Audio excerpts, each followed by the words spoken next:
Kingdom of Aksum was one of the greatest civilizations of Africa. It lasted for almost 1,000 years throughout the first millennium. It grew rich and powerful through its control of the Red Sea trade. The kings of Aksum embraced Christianity as their official religion and had their own written language and coins. But just as empires rise, so inevitably they must decline. In this program, we look at what brought about the fall of the Kingdom of Aksum and the kings and emirs who followed in their wake.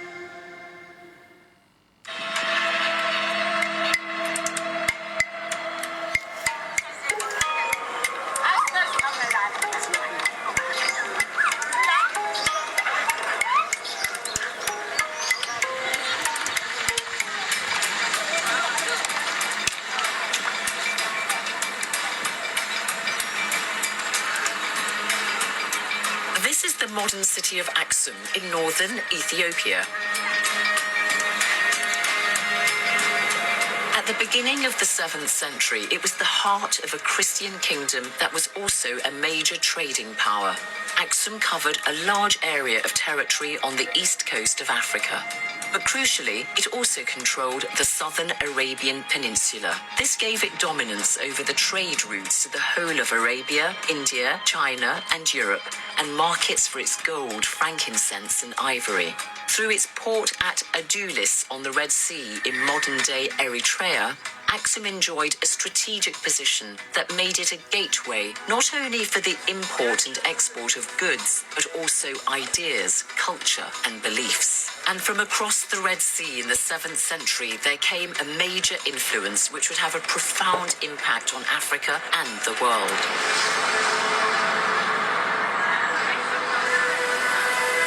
In the province of Hijaz, in modern-day Saudi Arabia, in a town called Mecca, a religion emerged. That religion was Islam, and Muhammad was its prophet. Islam spread relatively easily. Its doctrine was simple to understand. It didn't have a complex hierarchical religious priesthood, so the believer could worship God directly without the intercession of a cleric. At first, Aksum enjoyed good relations with the Muslims of Arabia. In fact, a group of early Muslim converts from Mecca were given sanctuary by the Christian Aksumite king Amr. These Muslims crossed the Red Sea and arrived on what is now the coast of Eritrea.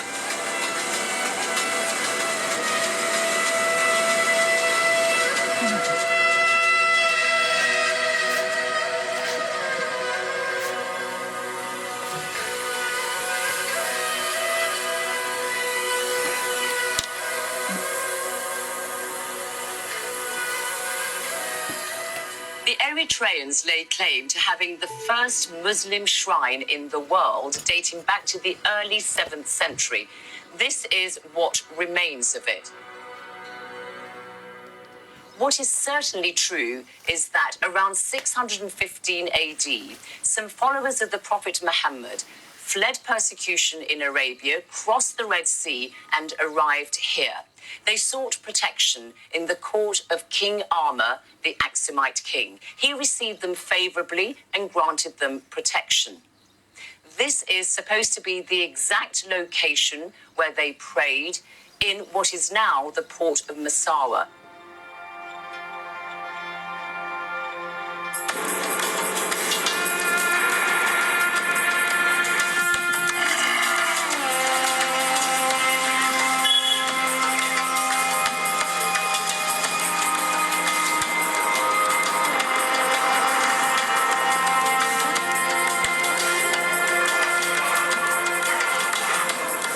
Haj Muhammad is from the Muslim community in the Eritrean capital Asmara.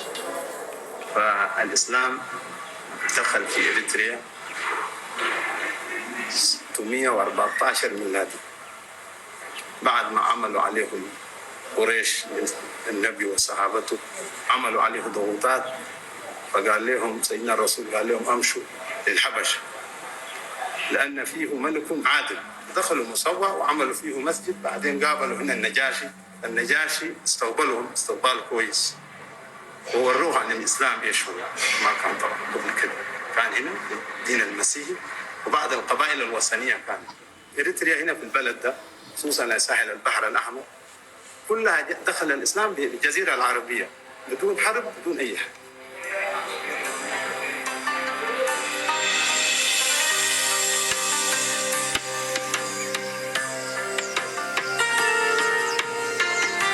The burial site of some of these early Muslims who arrived in Aksum is still a revered place. The compound of the main mosque in Nagash in northern Ethiopia is believed to be the resting place of 15 of the early followers of the Prophet Muhammad. Some of them returned to Mecca when it was safe for them to do so. Those who remained were buried here, 5 women and 10 men. The compound is a Muslim cemetery that has seen many burials throughout the ages, so Islam has old and strong roots in both Ethiopia and Eritrea. That is because although some Arabs came just as transient traders to Africa, others brought their religion with them and settled. Ahmed Zakaria is the chief curator of the Ethiopian Studies Museum at Addis Ababa University. Saudi Arabia used to export dates, textiles directly from their product or as intermediary from Indian Ocean to this area. So there were precious items for palaces and for the churches. The relationship between the Arabs and the Aksumite Empire, we see it extremely smooth relationship because families were going there and some Arab settlers were also coming here. And so we are talking of stronger relation, blood tie relationship, not only trade. So the Red Sea was not a barrier, one could say. However, the rise and growth of Islam began to challenge the power of the Christian Aksumite kings, and this led to hostilities between them and the Muslims. The Aksumites made a series of attacks on parts of the Arabian Peninsula that they didn't control, like the coastal town of Jeddah across the sea from the Aksumite port of Adulis. Ships used to come to Adulis and attack, and leaders of Adulis were also going to Jeddah and attack. That was going in between them for a long time. The Arabs became strong in late 7th century. Islam unified them, and they start expanding.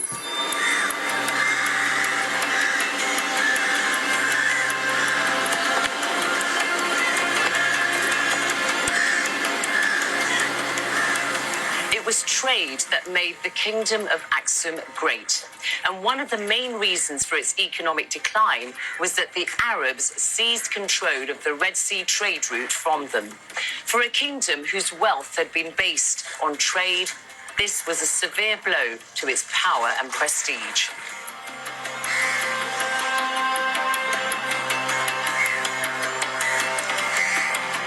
By the 8th century AD, the Aksumite port of Adulis had been destroyed, and Aksum would not be able to recover its former standing.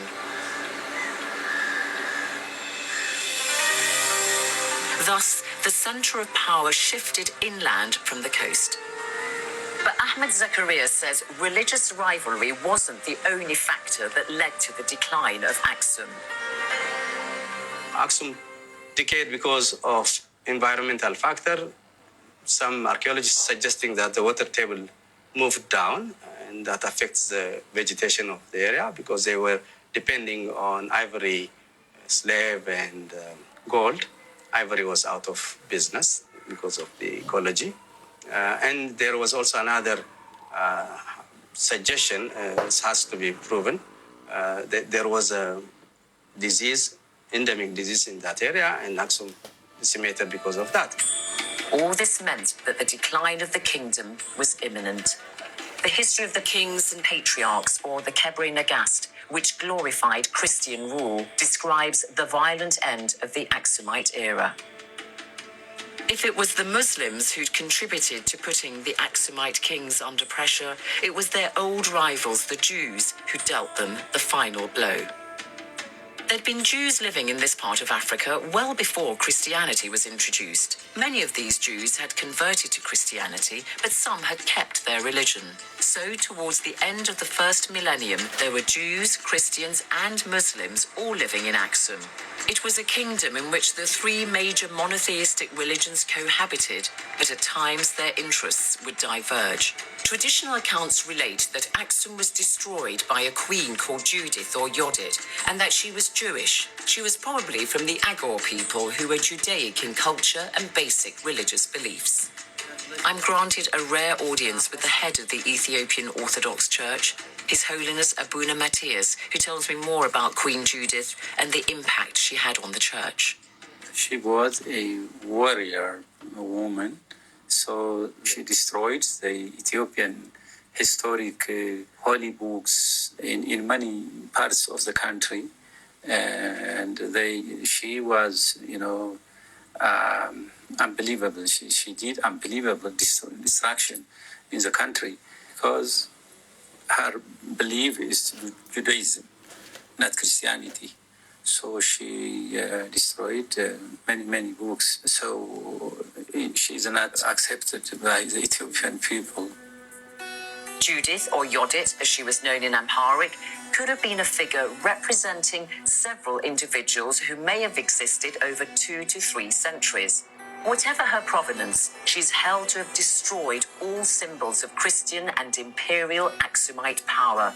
In fact, the Judaic influence from Ethiopia's early history is still evident today. Judaism was in Ethiopia before Christianity, and many of them converted to Christianity, and the others stayed in their own Judaism religion belief, but they were in Aksum and in other places also. But to this day, I understand that Christian Orthodox believers in Ethiopia do have some traditions which are similar to Judaism. For example, the circumcision of boys on the 8th day, and also it's forbidden for people to eat pork. And Saturday is also a bit of a holy day, as well as Sunday. How many traditions of Judaism do you think have remained in the Christian Orthodox Church here? Well, yes, the Saturday was respected by our forefathers because according to the Bible. So gradually, now we are celebrating Sunday mostly, but it was mixed before. Many years ago, those were respected by the Ethiopian Orthodox Church. So, according to tradition, the story of Aksum began with a woman, the Queen of Sheba, whose son Menelik became the first Aksumite king, and it ended with a woman, the Jewish queen Judith. Her burial stela lies in a field in Aksum. Ironically, her name and grave are forever connected to the great kingdom she destroyed.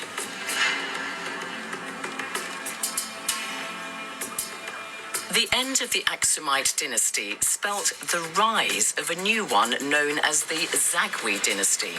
This represented a revival of fortune for the Christians. At about 1150 AD, a group of army officers from a place known as Agu seized the throne from the weakened descendants of the Aksumites and replaced them with military leaders. They founded a new capital in the Central Highlands at Adefa, or Lalibela as it's better known, and established the Zagwe dynasty. The most famous of the Zagwe kings was Lalibela, who gave his name to the city. His reign began sometime in the 13th century and is thought to have lasted about 40 years. Under him, the people of Lalibela soon prospered and enjoyed a comfortable lifestyle. And the city became established as a place of pilgrimage. It still attracts many visitors who come as pilgrims or tourists today.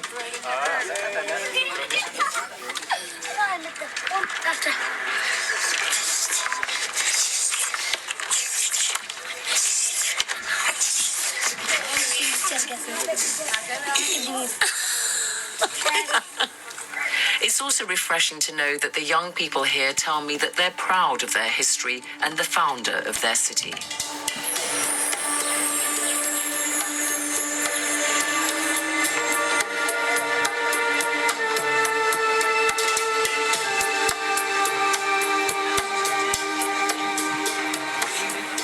Lalibela is credited with building a remarkable series of churches hewn out of solid rock. There are 11 of these churches, and they represent an extraordinary achievement of engineering. Just imagine chipping away at the rock to carve out a church this size without the benefit of a mechanical digger. It's likely that King Lalibela would have walked through this very doorway of the church of Beit Methani Alam, which is the biggest of the churches here at Lalibela and indeed is the largest rock-hewn church in the world. Fikru Walde Georgis is a local guide born and bred in Lalibela. He's lived and worked here all his life. King Lalibela is the one who behind these marvelous rock-hewn churches. So he was a king and a priest as well, and later canonized by the church as a saint. So he's known as Saint Lalibela. And he carved out these marvelous rock-hewn churches, of course, not only him, with his people and with the help of angels.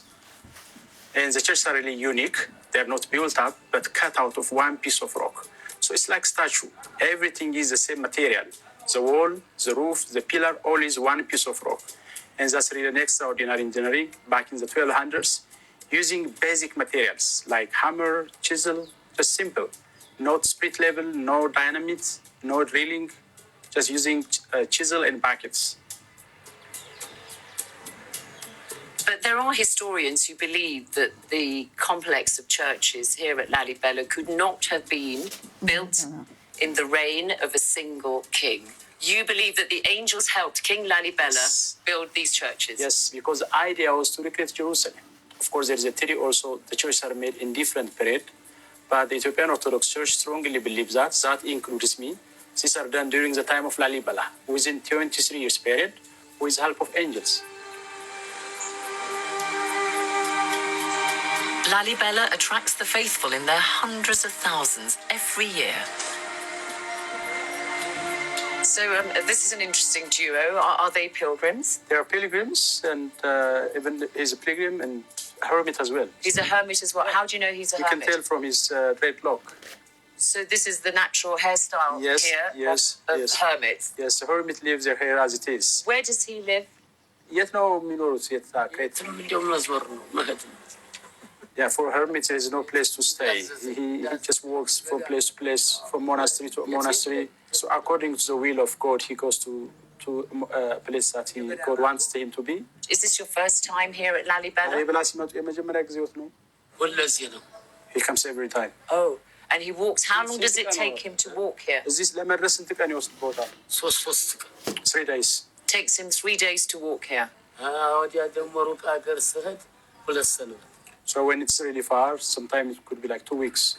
So the idea that pilgrims and hermits would come here to Lalibela, King Lalibela's idea was to relieve Christians of having to make the long journey to Jerusalem. So the idea was recreating Jerusalem here in Ethiopia. And there is also belief that pilgrims to Lalibela, they share the same blessing as pilgrims to Jerusalem. So you can imagine how important really it is for those pilgrims. You walk all the way? He always walks. Sometimes people give him a lift, but he mainly walks with bare feet. With bare feet, no shoes at all. Really? Because he's a hermit. But isn't that uncomfortable, walking on all sorts of terrain? Of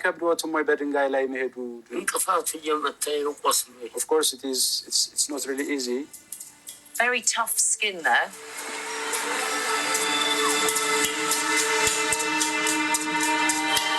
The remains of earlier pilgrims to Lalibela who died on arrival. It's considered a blessing to die here. The resting place for these particular worshippers is in the most greatly admired of the churches at Lalibela, St. George's. And when one visits, one can see why. Dug out from deep down underground, it's a marvellous sight and a remarkable feat of construction for that era.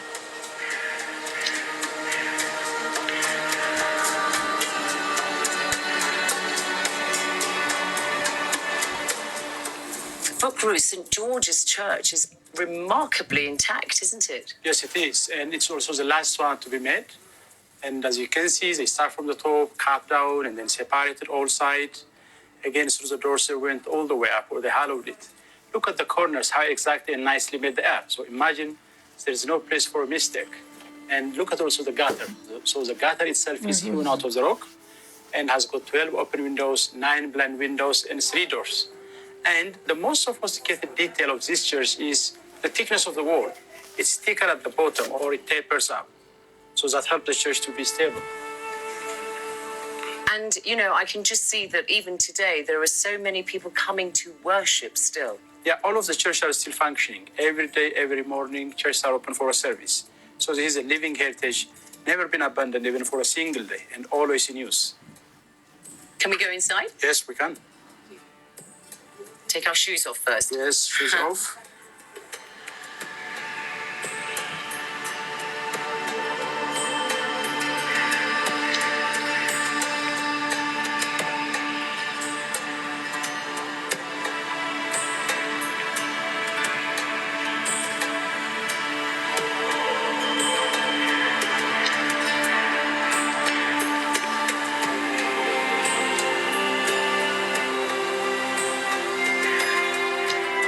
This is the Church of St. Mary, which has the best preserved internal decorations, isn't it? Yes, it is. So this one is Beta Mariam, believed to be the first one of all. Even has got a loft. And there is staircase cut out of the rock and spiral to the loft. And highly decorated church with nicely made paintings. There is a fresco, which is painted on the wall. Of course, it's not direct to the rock. They first plastered the wall and then painted it. And there is also an engraving, which is carved. They first carved and painted it. And there is also a canvas, which is painted on a cotton, glued to the wall or framed. When King Lalibela died, he was laid to rest just a few meters to my left in one of the rock-hewn churches. The church he was buried in is called Golgotha, named after the spot in Jerusalem where Jesus Christ was crucified. Inside the church, there's a series of life-size relief carvings of the 12 apostles and a modern, colourful depiction of King Lalibela himself stands by the curtain behind which his tomb lies, hidden from public display.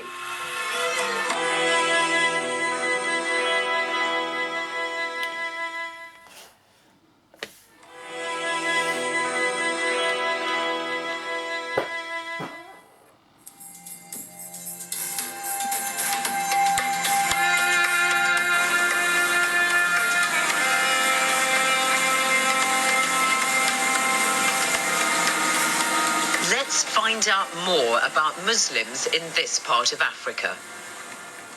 I make my way to the Dahlak Islands on Eritrea's Red Sea coast near the modern-day port of Massawa.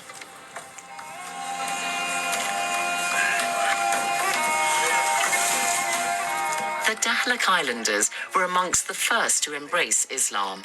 The largest of the islands is mostly populated by the local Afar people who greet me formally but warmly.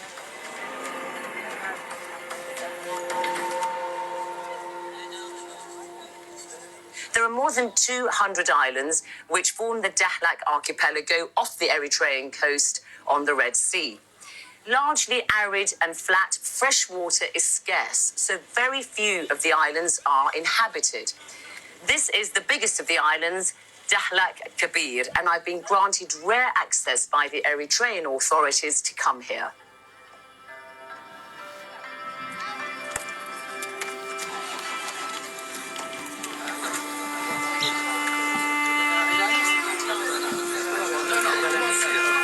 أهلاً شكراً أهلاً أنت اسمك مين؟ صالح إدريس. صالح إدريس أهلاً وسهلاً. أهلا وسهلا. فأنت يعني رئيس القبيل في القرية هنا. أيوة شيبة القرية هنا. أنت من الناس العفر. عفر. العفر. يكون كيف؟ حقنا نحن ناس استنونا هنا قبل كده موجودين أبهاتنا أبهات أبهاتنا جداتنا كله إحنا مولودين في البلد هذه. The Arab legacy is evident on the Dahlak Islands, and indeed some of the inhabitants proudly proclaim their Arab ancestry, as this local official confirms. أهلا وسهلا أهلا وسهلا شكرا جزيلا. أرى نفسك يعني عندك دم عربي ولا بتشوف نفسك يعني بس إريتري فقط.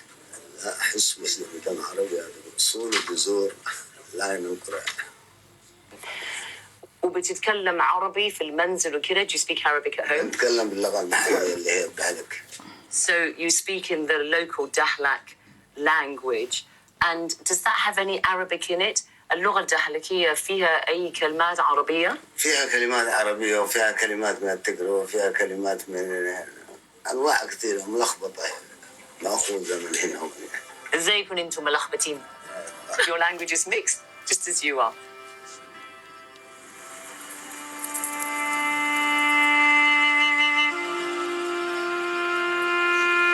Abdu Ahmed wants to show me the graves of Muslims who lived and died on the Dahlak Islands, and these ruins, he tells me, are significant. كف الطعام بكفلوا له ما متنا بالجوع. فذل بيعتبروا يعني الناس بيفتكروا هذا مغابر مسلمين حوالي من القرن العشراوي لحد القرن الخامسعشراوي. So some people believe that these are Muslim tombs dating from the 10th to the 15th century. This one obviously has got some Arabic inscription. It's got Quranic inscriptions, so that would seem to support the theory that these are Muslim tombs from after the time that the Arab Muslims seized control of Dahlak Islands. But evidently, looking at the extent of the cemetery here, there must have been many more people in centuries gone by who lived here. فلان ابن فلان المتوفي في سنة كذا كذا في حجرة تقريبا 1800 سنة. So this could be either a grand tomb of somebody, or it could be a small place where people came to pray. Thank you. شكرا جزيلا. منطقة كانت طبعا منطقة.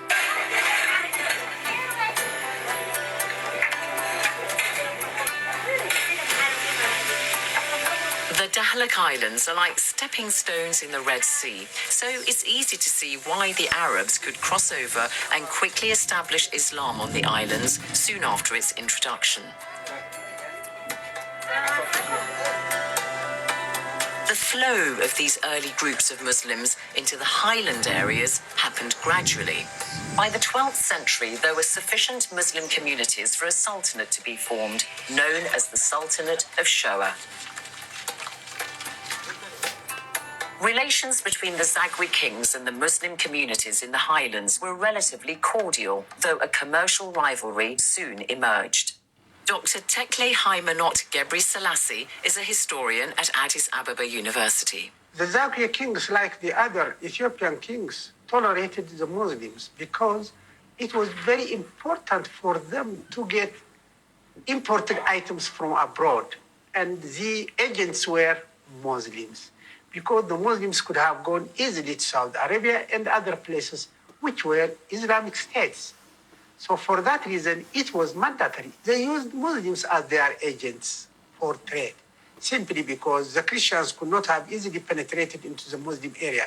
The Arab traders or the Muslim traders supplied the Zagwis and later on others with different items, mainly finished clothes. But from the 13th century, signs of rivalry between the Christians and Muslims were really beginning to show. Between 13th century to 16th century, we see lots of political clashes between the Muslims and the Christians. Not because of religion, but because of trade control. By 1300, the Sultanate of Shoa was overtaken by a rival Muslim sultanate called Ifat. The Ifat rulers went deeper into the highlands, and that brought them into more violent clashes with the Christians of Zagwe. Unable to resist the might of the Zagwe dynasty, the Muslim Sultanate of Ifat withdrew east to Harar. But the conflict was not entirely based on religion. Here also we see it's power politics, not religion. You can utilize religion as mobilizing factors to a certain extent, but not the cause. It's not to spread a religion. It's to capture power. For me, it's difficult to consider religious wars in Ethiopian context, because they were from same culture, same background, and they could move from one to the other easily, from one religion to the other. In Harar, the Muslims founded a new kingdom called Adal in the 1400s, and they began to build their new center and power base here. Visit Harar today, and you immediately get a sense that this is a city with deep historic roots. This is the site of the oldest mosque in Harar. In fact, there are more than 80 mosques within the historic city walls. That is a lot of mosques. Throughout the centuries, the center of power of Islam has shifted, but there is no question that Harar is the most important Muslim city in Ethiopia.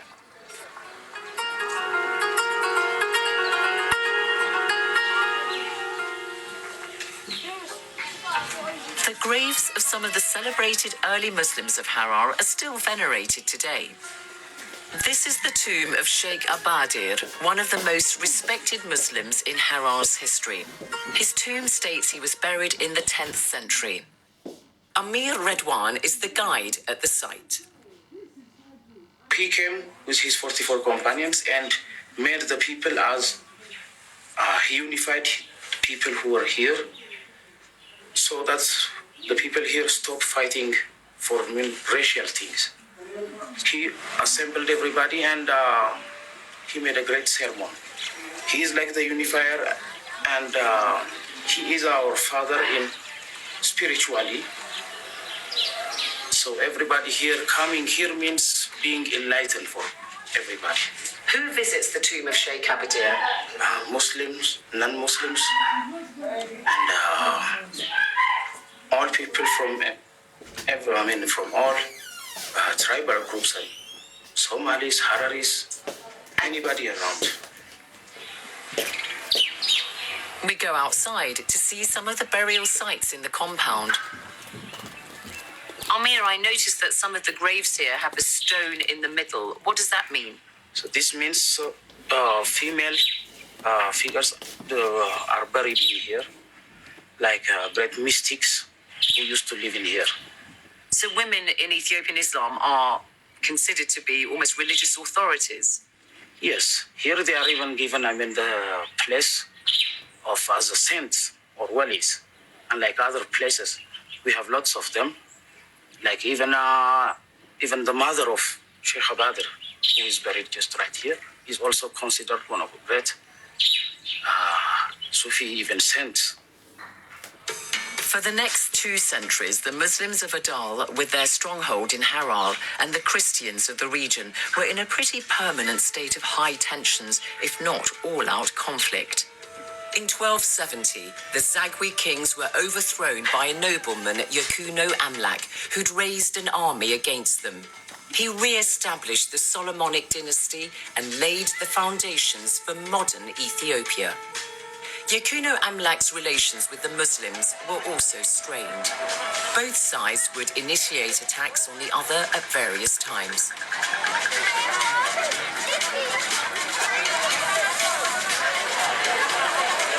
Harar was used as a base by its Muslim rulers to launch attacks against Christians, but it also served as a defense against raids by pagan Oromo tribes.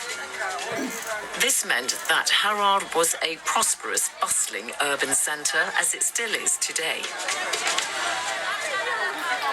This is some frankincense, which I've picked up in the market at Harar, and it smells wonderfully aromatic.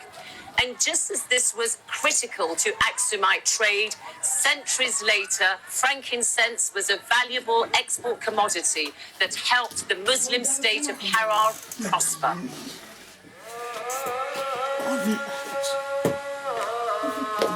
Time to meet some of the locals, I think. So, after the evening call to prayer, I make my way to a traditional home in Harar to meet a couple of the established residents.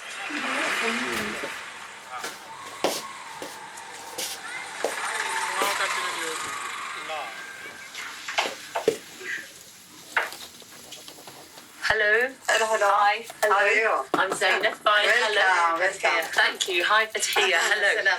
Hello. Thank you. So this is your house. Yes. Yes, very beautiful house. Thank you.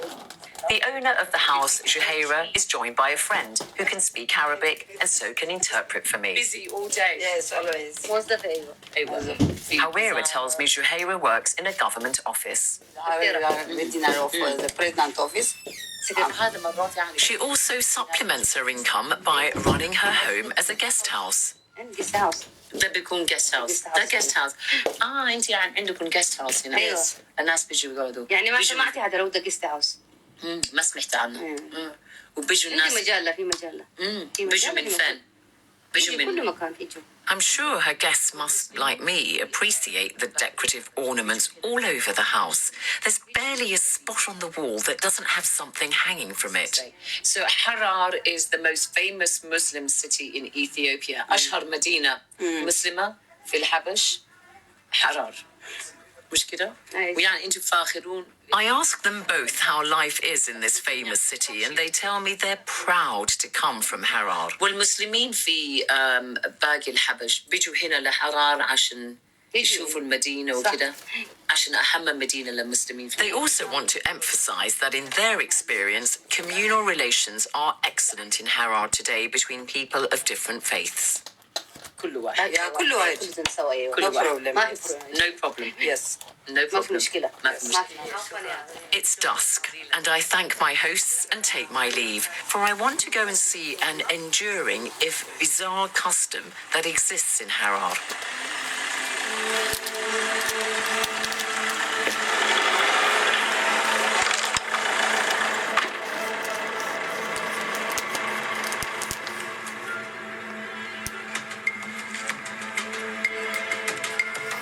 I'm going to see the extraordinary hyena men of Harar. Every evening, the men and boys whistle to entice hyenas in from the wild, and then they will feed them with their own hands. And I have to confess, I am a little bit nervous because I know that some hyenas would just suddenly emerge in the darkness out of nowhere.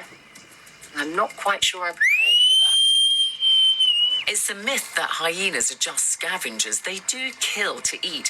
In fact, they have the strongest jaw of all predators. That's all very reassuring for me, to put it mildly. These young men actually pass the food from their own mouths to that of the hyenas. Brave, foolhardy, or both? This is a tradition that dates back for centuries, and the idea was that they would feed the hyenas to try to prevent them from eating their livestock. dalagaa tana baaqiya eegalee jira isa marraayin fuudhee jira innilleen ni jira amma xiqqoo dureessan dura qotee jira dalagaa tana amata torbatti ni eegalee soon xiqqaadha takkaana sodaachiseetis hin jiru na nyaateetis hin jiru. Which animal do you feed them? Maal nyaachista maalirraa qaqalame gaalaas jeen re'ees doonis nyaata jeen. Do you know which ones are which? Can you identify them? addaan baqattiin beektaa isaan cufa isaatu akkuma bakka akkamitti namaa fi nama adda baasuu dandeessa akkasumattiin isaas nama addaan baasuu danda'e.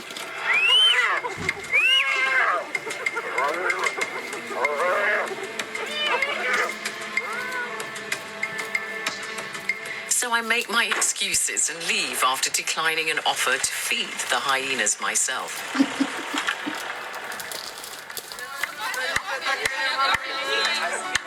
I've come across a wedding in Harar and fortunately not a hyena in sight.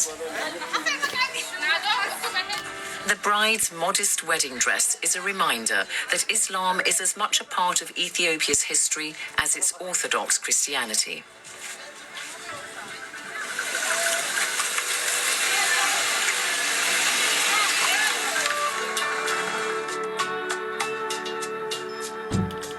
Behind me is one of the 5 gates of the historic walls of Harar.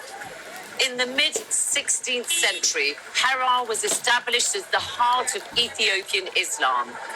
The dynasty of the emirs of Harar was founded, and they ruled Harar as a Muslim state for 3 centuries.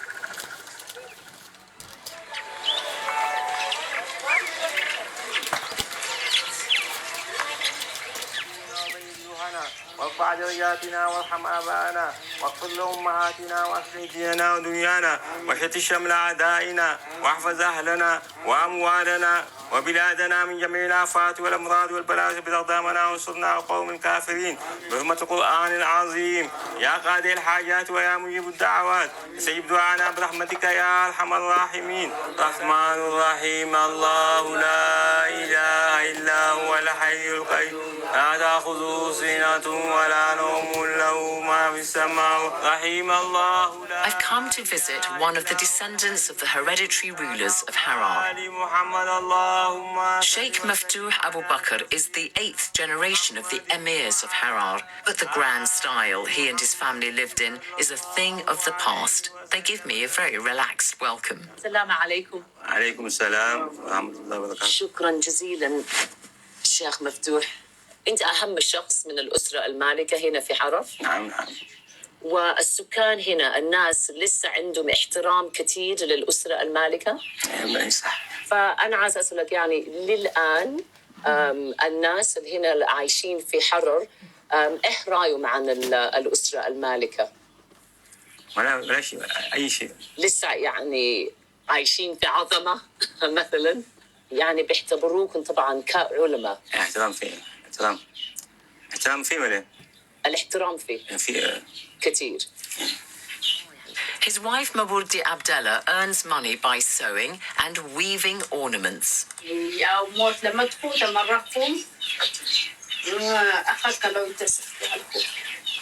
The Sheikh and Sheikha are a reminder of the long history of Muslim rulers in Harar. Their home is an oasis of peace in what is a busy and lively city. Harar is still the most influential Muslim city in Ethiopia today, and the churches of Lalibela are the country's most famous Christian monuments.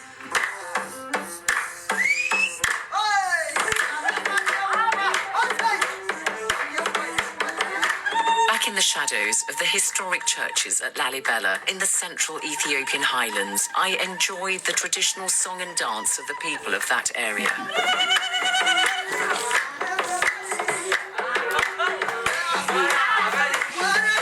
The music and performance is as vibrant, colourful and evocative as the history of this region has been throughout the ages. From the pre-Aksumite civilizations to the rise and fall of the powerful kingdom of Aksum, from the Christian dynasties to the Muslim sultanates, Ethiopia and Eritrea represent a remarkable period in Africa's history.